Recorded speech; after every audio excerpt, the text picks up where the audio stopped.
Silakan duduk, saudara yang kasih. Shalom, saudara yang kasih.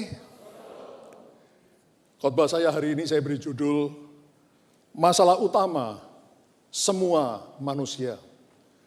Semua manusia yang hidup di bawah kolong langit ini punya masalah utama yang sama. Apakah itu? Saudara, pada umumnya orang yang waras, yang percaya adanya surga dan neraka, maka mereka ingin hidup baik, ingin hidup benar. Atau kalau istilah kita, hidup kudus. Karena mereka takut masuk ke dalam neraka. Tapi apa kenyataannya? Kenyataannya dari begitu banyak orang yang tidak bisa hidup kudus. Mereka berpikir bahwa mereka kurang membulatkan tekad. Karena itu mereka bertekad lebih bulat untuk hidup kudus. Tapi ternyata gagal dan gagal. Paling-paling hanya memperpanjang masa mereka hidup kudus. Sebagai contoh, biasanya tiap hari jatuh dalam dosa. Mereka merasa ini saya kurang bertekad bulat. Mereka membulatkan tekad, 1 minggu jatuh dalam dosa. Ini kurang tekad bulat, dibulatkan lagi tekadnya, 1 bulan jatuh dalam dosa. Kalau kita berusaha hidup kudus dengan kekuatan kita, itu seperti orang berpuasa. Ada yang kuat puasa 1 hari, yang di sana kuat 1 minggu, sana kuat 1 bulan. Tapi apakah 1 hari, 1 minggu atau 1 bulan, tetap akhirnya harus makan. Itu orang puasa, kalau tidak mati, saudara. Demikian juga orang yang berusaha hidup kudus dengan kekuatannya sendiri, itu pasti tetap akan jatuh dalam dosa. Mengapa demikian? Saudara, Rasul Paulus, mantan seorang anggota Farisi, yang sangat ketat menjalankan hukum Taurat, akhirnya dia menemukan apa masalah pokok, masalah utama dari semua manusia yang hidup di bawah kolong langit ini. Apakah itu, saudara? Ternyata masalah utama manusia adalah adanya hukum dosa. Apa, saudara? Hukum dosa yang ada di dalam diri setiap manusia. Ini ayatnya. Paulus berkata, bukan apa yang aku kehendaki yaitu yang baik, yang aku perbuat, melainkan justru apa yang tidak aku kehendaki yaitu yang jahat yang aku perbuat. Paulus dengan jelas menemukan bahwa setiap kali dia ingin berbuat yang baik, yang dia ingin lakukan, tapi justru yang jahat yang dia kerjakan. Sehingga dia berkata dalam ayat 21, demikianlah aku dapati hukum ini, yaitu jika aku menghendaki berbuat apa yang baik, yang jahat itu ada padaku. Sebab di dalam batinku aku suka akan hukum Allah. Tetapi di dalam anggota-anggota tubuhku, di dalam dagingku ini, aku melihat hukum lain yang berjuang melawan hukum akal budiku, dan membuat aku menjadi tawanan hukum dosa yang ada di dalam anggota-anggota tubuhku. Ternyata inilah masalah semua umat manusia yang ingin hidup benar, hidup dengan baik, hidup kudus. Mereka tidak bisa lakukan karena di dalam diri mereka ada yang disebut hukum dosa. Next. Penemuan ini membuat akhirnya Rasul Paulus harus berseru dengan rasa putus asa. Aku manusia celaka. Siapakah yang dapat melepaskan aku dari tubuh maut ini? Ini tubuh maut, saudara. Daging kita. Aku manusia celaka. Siapakah yang dapat melepaskan aku dari tubuh maut ini? Tapi untung kemudian dia menemukan bahwa ada jalan satu-satunya yang Tuhan berikan, yaitu melalui Kristus Yesus. Syukur kepada Allah, tulis Rasul Paulus, oleh Yesus Kristus Tuhan kita. That is the only way. Itu adalah satu-satunya jalan yang Tuhan berikan kepada manusia untuk mengatasi masalah pokok, masalah utama umat manusia, yaitu dosa. Saudara yang kekasih, di dalam kitab Roma, Paulus menuliskan adanya dua masalah utama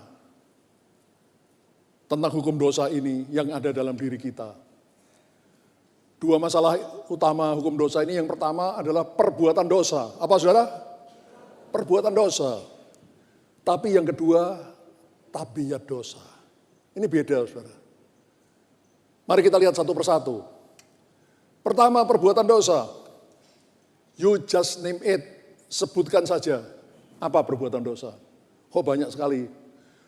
Membunuh, mencuri, menipu, berzina, korupsi, maki-maki orang, gosip, dan lain-lain, dan lain-lain, dan lain-lain. Banyak sekali. Perbuatan dosa. Bagaimana cara mengatasi perbuatan dosa ini?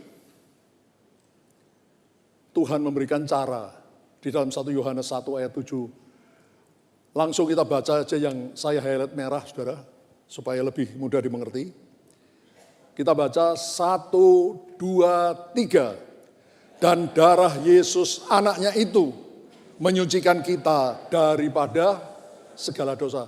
Segala dosa atau sebagian dosa? Segala dosa. Sekalipun dosa memerah seperti kermisi, akan kubuat menjadi putih seperti salju.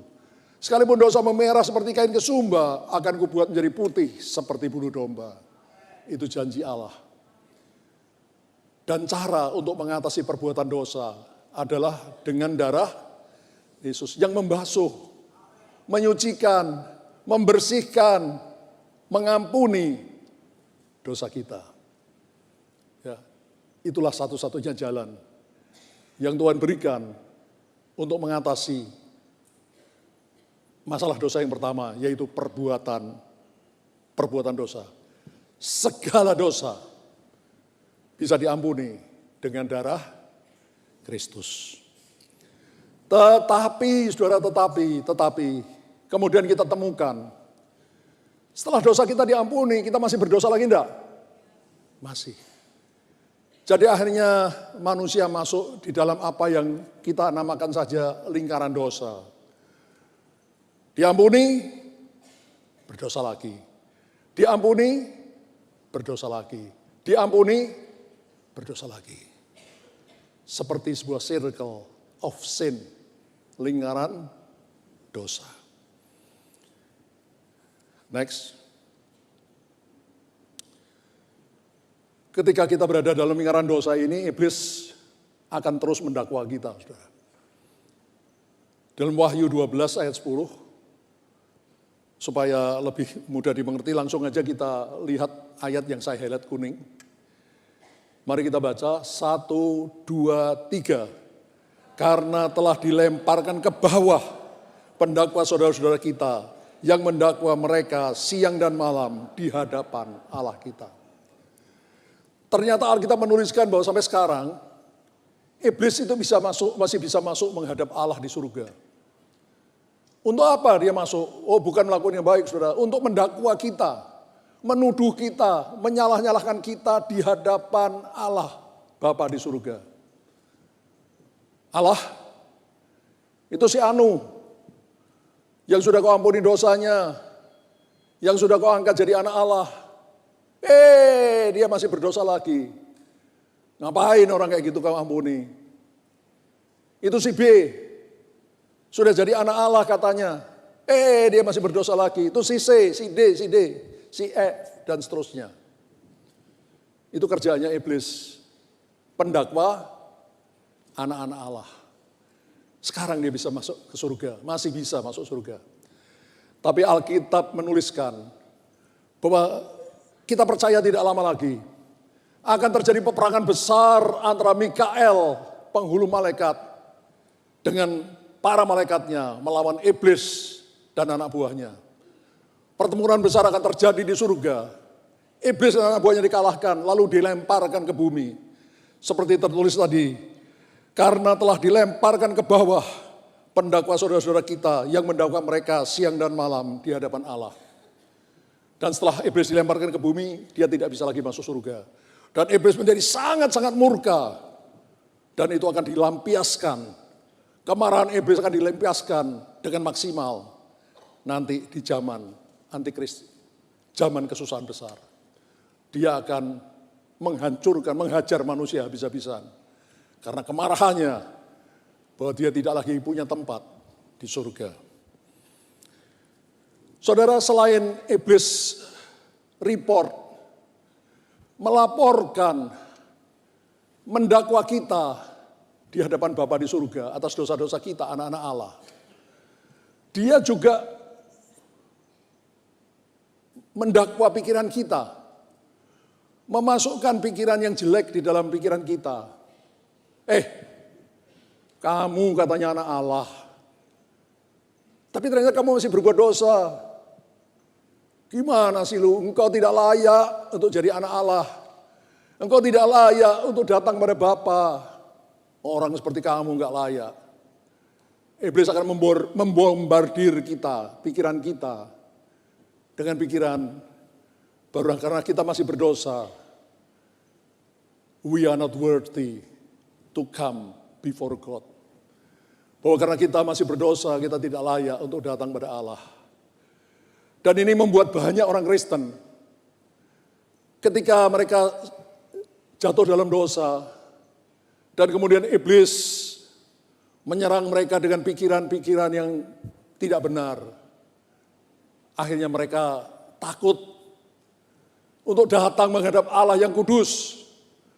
Karena mereka merasa perbuatan mereka tidak baik, mereka sedang ada dalam dosa. Mereka takut datang kepada Allah.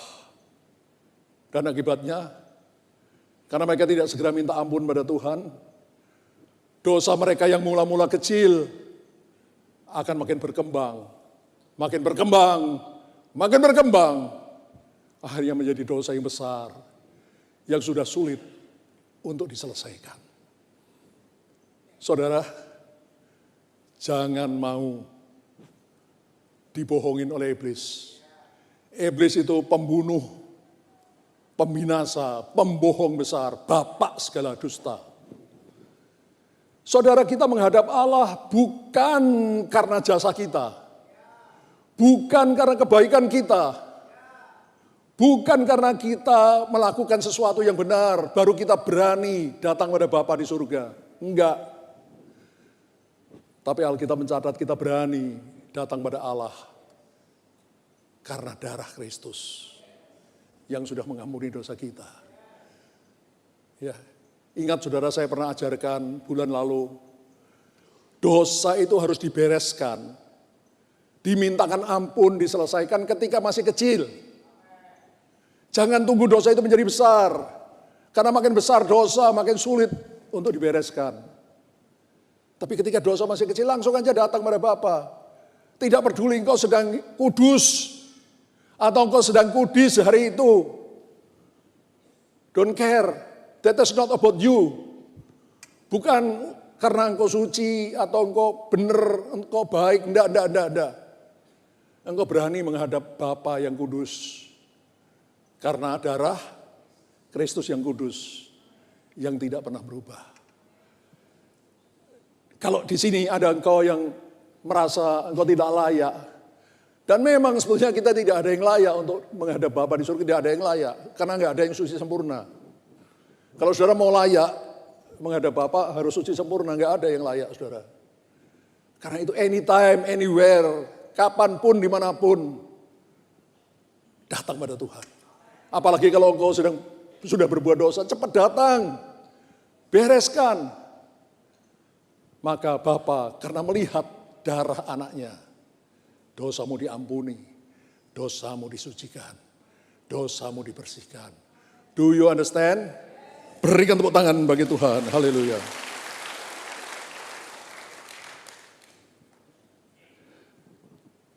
Jadi masalah dosa yang pertama, yaitu perbuatan dosa, diselesaikan dengan darah Kristus.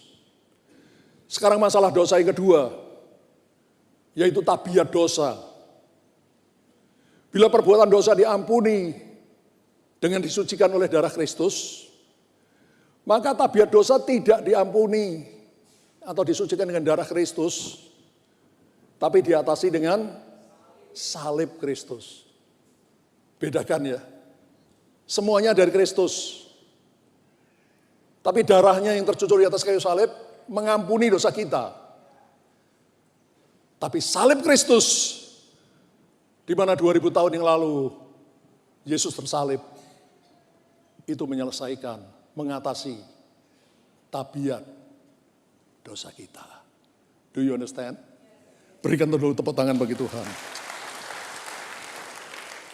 Saudara, setelah berkali-kali kita terjebak dalam lingkaran dosa.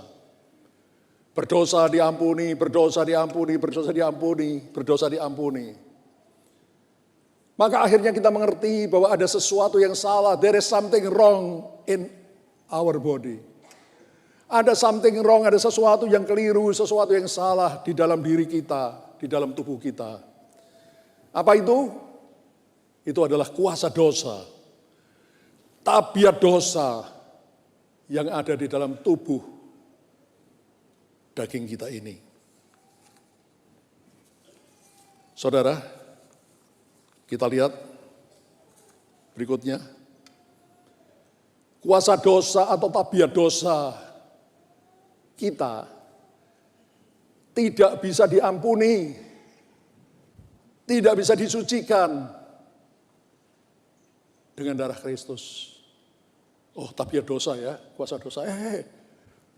Dibersihkan, dimandikan dengan darah Kristus supaya tabiat dosa jadi suci. No way. Bukan seperti itu caranya. Melainkan Tuhan memberikan cara yang lain untuk mengatasi tabiat dosa, yaitu disalibkan bersama Kristus. Roma 6 ayat 6, Paulus menuliskan, karena kita tahu bahwa manusia lama kita telah turut disalibkan, kalau ditambahkan bersama Kristus, supaya tubuh dosa kita hilang kuasanya, agar kita jangan menghambakan diri lagi kepada dosa. Jadi itu jalan keluar yang Allah berikan untuk mengatasi tabiat dosa, kuasa dosa yang ada di dalam tubuh kita, daging kita. Yaitu disalibkan bersama Kristus supaya tubuh dosa kita hilang kuasanya. Mari kita lihat Roma 6 ayat 11-13. Demikianlah hendaknya kamu memandangnya, bahwa kamu telah mati bagi dosa. Apa saudara? Telah mati bagi dosa, karena engkau disalibkan bersama Kristus. Manusia lamamu, manusia dosamu disalibkan bersama Kristus. Tapi kamu hidup bagi Allah di dalam Kristus. Setelah tubuh lama kita mati disalib bersama Kristus, kita hidup menjadi manusia baru. Dengan Kristus, dengan Roh Kudus ada di dalam diri kita. Ayat 12, sebab itu hendaklah dosa jangan berkuasa lagi di dalam tubuhmu yang fana. Supaya kamu jangan lagi menuruti keinginannya. Dan janganlah kamu menyerahkan anggota tubuhmu kepada dosa untuk dipakai menjadi senjata, menjadi alat kelaliman, kejahatan. Tapi serahkanlah dirimu kepada Allah sebagai orang-orang yang dulu mati, tapi yang sekarang hidup bersama Allah. Dan serahkan anggota-anggota tubuhmu kepada Allah untuk menjadi senjata kebenaran. Inilah cara yang Allah berikan untuk mengatasi tabiat dosa. Disalibkan bersama Kristus, dan kemudian kita hidup bagi Allah. Yesus sendiri dengan sangat jelas berkata di dalam Lukas 9 ayat 23. Setiap orang yang mau mengikut aku, kata Tuhan, dia harus menyangkal dirinya. Kalau dia punya keinginan A, Tuhan melalui Alkitab mengatakan B, kita lakukan yang mana? B. Itu namanya menyangkal diri. Dan ia harus memikul salibnya. Berapa lama? Setiap hari. Saudara, memikul salib di zaman dulu di zaman Yesus itu sama dengan disalibkan. Jadi orang-orang yang sudah dijatuhi hukuman mati oleh pemerintah Romawi, itu harus memikul salib untuk menuju ke tempat penyaliban kalau Yesus di Golgota. Dan pada saat seorang tawanan memikul salibnya, namanya sudah dicoret dari orang hidup. Karena dia dianggap sudah mati, sudah disalibkan. Jadi kalau Yesus berkata, kalau kamu mau ikut aku, kamu harus memikul salibmu setiap hari. Artinya harus disalibkan setiap hari. Manusia lama kita harus disalibkan setiap hari. Dan mengikut aku. Saudara, mungkin masih ada yang agak confused ya. Bingung gimana sih? Gini saudara, gini. Ketahuilah bahwa Tuhan, ya next. Tuhan itu bukan mau memperbaiki diri kita. Bukan mau memperbaiki manusia lama kita yang rusak. Bukan mau memperbaiki tubuh dosa kita yang rusak. Bukan mau diperbaiki, ditempel sana, ditempel sini, dijahit sana, dijahit sini. Dibenarkan begitu-begitu. Bukan. Tapi cara Tuhan. Manusia lama kita, tabiat dosa kita, tubuh dosa kita harus dimatikan. Apa saudara? Dimatikan, disalib bersama Kristus. Ini banyak sekali orang Kristen tidak ngerti. Ya karena itu mereka bengong-bengong, kok begini, kok begitu. Enggak, saudara. Cara Tuhan seperti itu. Pikiran Allah jauh melampaui pikiran kita. Perbuatan dosa, yes, bisa dibasuh dengan darah Kristus. Diampuni, dibersihkan dengan darah Kristus, yes. Perbuatan dosa, diampuni. Tapi tabiat dosa, kuasa dosa, tubuh dosa ini, yang ada dalam daging ini, tidak bisa dibersihkan dengan darah Kristus. Tapi harus dimatikan, disalibkan bersama Kristus. Sehingga kita harus memandang ketika Yesus mati disalib, sekaligus tubuh dosa kita, tabiat dosa kita, manusia dosa kita sudah disalib bersama dengan Kristus. Lalu kita hidup sebagai manusia baru, sebagai ciptaan baru, dengan Kristus, dengan Yesus ada di dalam diri kita.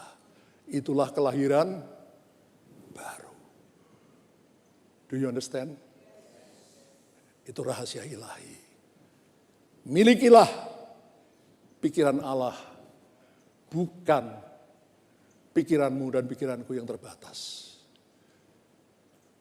Manusia lama, tabiat dosa tidak bisa diperbaiki dengan ditempel sana, tempel sini, dijahit sana, jahit sini. Enggak.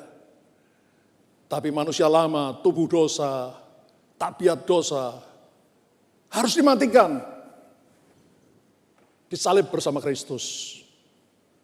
Lalu kita hidup sebagai manusia baru.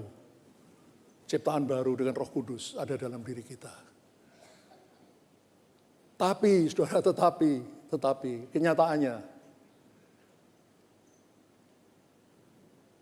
manusia lama itu biarpun kita sudah memandang disalib bersama Kristus, dia sudah betul-betul mati enggak dia saat salib? Belum, sudah belum. Karena tubuh dosa, tabiat dosa ini ada dalam diri kita. Jadi selama saudara dan saya masih hidup dalam darah dan daging ini, kita masih bisa jatuh dalam dosa. Saudara, ini saya sampaikan rahasia Allah yang dalam-dalam. Saya harap saudara bisa menangkap. Atau kalau sulit nanti saudara baca lagi ulang atau dengar ulang khotbah saya ini di YouTube. Ya.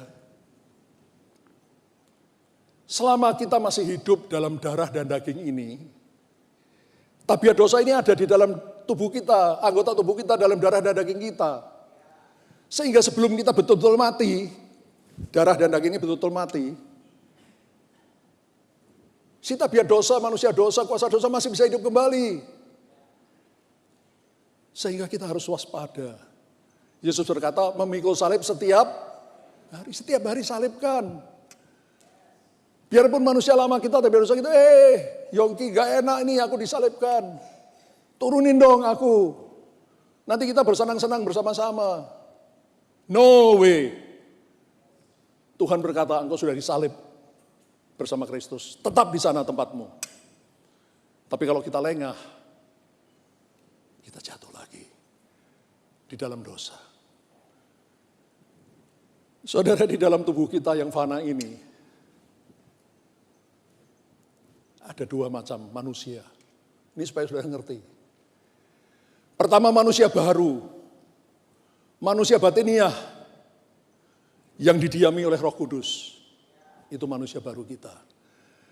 Tetapi di dalam daging kita ada manusia lama, tabiat dosa yang masih ada di dalam tubuh kita sekalipun sudah kita anggap Tuhan bilang harus disalibkan dalam Kristus. Sehingga kalau kita lengah, si tabiat dosa, manusia dosa itu muncul kembali. Untuk mudah dimengerti, saya berikan ibarat. Seseorang punya 2 ekor anjing, hitam dan putih. Anjing ini sering diadu untuk taruhan. Kalau orang bertaruh anjing hitam yang menang, maka sang pemilik anjing tidak memberi makan dulu anjing hitam ini. Ya, baru kemudian diadu. Yang menang yang putih atau yang hitam? Kalau anjing hitam tidak diberi makan, 1-2 hari, terus diadu dengan anjing putih, yang menang mana? Putih. Kalau lawannya memilih anjing putih yang menang, anjing putih tidak diberi makan, diadu yang menang apa? Hitam. Itu juga dengan manusia lama, dengan manusia baru kita. Saudara mau yang menang yang mana? Kalau engkau ingin manusia barumu yang menang, ciptaan baru, yang didiami Roh Kudus yang menang, beri makan. Makanannya apa? Doa, pujian, penjemahan, baca firman, renungkan, lakukan dalam hidup kita. Maka manusia batiniah, manusia baru saudara, menjadi makin kuat dan makin kuat. Dan manusia dosa saudara, tabiat dosa, jangan diberi makan. Apa makanan manusia dosa? Sebutkan aja.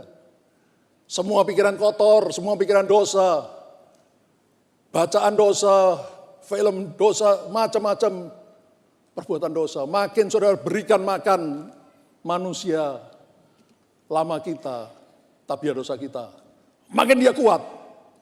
Sehingga manusia baru kita, batiniah kita akan kalah. The choice are yours. Pilihan itu ada di tangan saudara.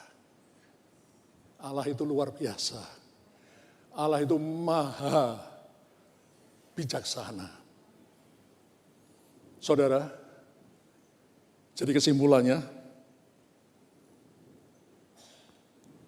perbuatan-perbuatan dosa yang kita lakukan,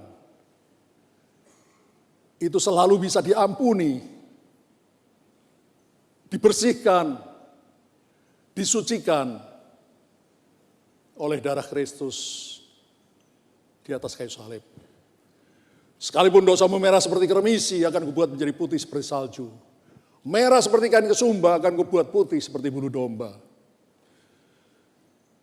Tapi kembali kalau kita berbuat dosa lagi setelah diampuni, segera datang pada Allah. Jangan mau dibohongin oleh iblis bahwa kita tidak layak menghadap Tuhan kalau kita sedang berdosa. Karena kita datang pada Tuhan bukan dengan membawa kekudusan kita, bukan dengan membawa perbuatan baik kita, tapi kita berani datang pada Tuhan dengan membawa darah Kristus yang suci, yang tidak pernah berubah. Karena semakin lama dosa kita biarkan, semakin sulit untuk diselesaikan. Masalah dosa yang kedua setelah perbuatan dosa adalah tabiat dosa atau tubuh dosa. Tubuh dosa tidak bisa disucikan dengan darah Kristus, tapi Alkitab mengajarkan harus disalibkan bersama dengan Kristus. Dan itu harus dilakukan setiap hari. Barang siapa mau mengikut aku, dia harus menyangkal diri dan memikul salibnya. Berapa lama? Setiap hari, every day, every day, every day. Selama kita masih hidup dalam tubuh darah daging ini. Karena tabiat dosa itu ada di dalam tubuh ini. Barulah nanti, saya percaya tidak lama lagi. Pada waktu Tuhan Yesus datang menjemput gerejanya yang kudus. Maka yang sudah mati dalam Kristus akan lebih dahulu bangkit. Mengenakan tubuh kemuliaan. Lalu saudara dan saya yang masih hidup. Tubuh darah dan daging yang ada tabiat dosanya ini. Akan diubahkan oleh Tuhan menjadi tubuh kemuliaan. Seperti tubuhnya Yesus ketika bangkit dari antara orang mati. Tubuh yang tidak bisa berdosa. Dan yang tidak bisa mati. Barulah saat itu kita tidak lagi bergumul dengan dosa. Dosa sudah beres. Selama masih di dunia, Ibrani 12 menuliskan, di dalam pergumulan kamu melawan dosa, kamu belum sampai mencucurkan darah. Artinya, di dunia ini kita harus bergumul, berkelahi, melawan dosa. Itu berat, karena itu sampai dikatakan dalam pergumulan melawan dosa, engkau belum sampai mencurahkan darah, tapi itu harus dilakukan. Dan kita baru selesai bergumul. We have a great victory. Ketika Tuhan datang dan kita rapture. Tubuh, darah, dan daging ini selesai. Tidak ada lagi diganti dengan tubuh kemuliaan. Kita tidak bisa berdosa lagi. Dan kita bersama Tuhan, suci seperti Allah di surga adalah kudus. Berikan tepuk tangan bagi Tuhan.